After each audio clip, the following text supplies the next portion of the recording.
А перед началом этого ролика небольшая просьба к нашим зрителям подписаться на канал, поставить лайк. Ваша поддержка очень сильно помогает каналу развиваться и дает нам мотивацию каждый день выпускать ролики для вас с ответами на посягательство на нашу историю. Данный видеоролик не преследует цели задеть или оскорбить чьи-либо чувства. Ролик был создан исключительно в образовательных и познавательных целях. Берегите себя.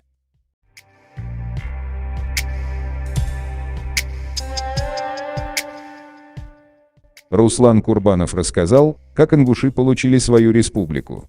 По словам Руслана, ингуши сильно нажились на двух войнах в Чечне. Для тех, кто не знает, кто такой Руслан Курбанов, вот немного информации из Википедии.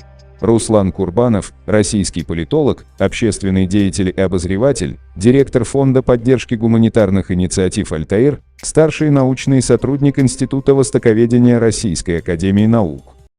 Ингуши получили свою республику случайно, из-за двух чеченских войн, когда они отказались принимать участие как отдельная республика, как целый народ в этих двух чеченских войнах. И дело дошло до страшного земельного территориального конфликта между чеченцами и ингушами, где одна из сторон кричала: «Они нам уже не братья».